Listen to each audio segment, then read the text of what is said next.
Gujarat police social media monitoring awareness and systematic handling. Gujarat પોલીસની એક એવી પહેલ જે મુસીબતમાં ફસાયેલા નાગરિકો માટે આશીર્વાદરૂપ બની છે. સોશિયલ મીડિયા પર મળતી ફરિયાદો અને ત્વરિત એક્શન લેતા ગુજરાત પોલીસ માત્ર એક ક્લિક દ્વારા નાગરિકો સુધી પહોંચી છે. ગણતરીની મિનિટોમાં જ એક્શનના પગલે ગુજરાત પોલીસ દ્વારા અત્યાર સુધી 1150થી વધુ પરિવારોની સમસ્યાઓનો સુખદ ઉકેલ આવ્યો છે. માર્ચ 2025થી કાર્યરત GP smash portal cyber crime, traffic અને ગુમ થયેલી વ્યક્તિઓના કેસ ઉકેલવામાં પાયાનું સાધન બન્યું છે. રિયલ ટાઈમ મોનિટરિંગને કારણે પોલીસ હવે ઘટના સ્થળે પહોંચવામાં જરાય વિલંબ કરતી નથી. ये जो प्रयास है, इस प्रयास की वजह से डिजिटल प्लेटफॉर्म का मैक्सिमम यूटिलाइजेशन और गवर्नेंस हम कर रहे हैं और भी बहुत सारे माध्यम हैं, जैसे कि 112 नंबर है और भी बहुत सारे नंबर है जहाँ पे लोग शिकायत कर सकते हैं.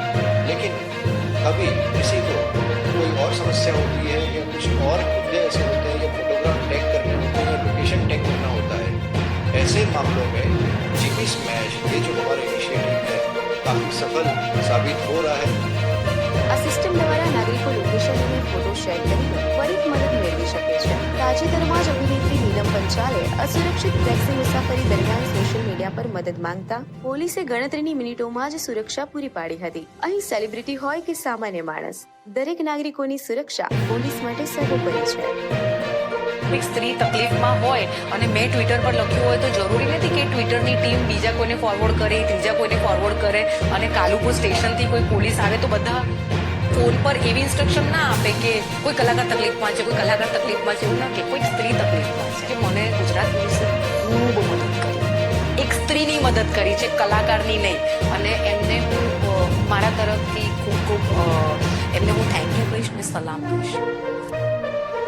ચાલુ ટ્રેને મદદ પહોંચાડવી હોય કે જંગલમાં અટવાયેલા પ્રવાસીઓનો જીવ બચાવવો, જીપી સ્મેશની ટીમે દરેક પડકાર ઝીલ્યો છે. પોલીસ અને પ્રજા વચ્ચેના મજબૂત સંબંધોની આ નવી શરૂઆત ગુજરાતને વધુ સુરક્ષિત અને ભયમુક્ત બનાવી રહી છે.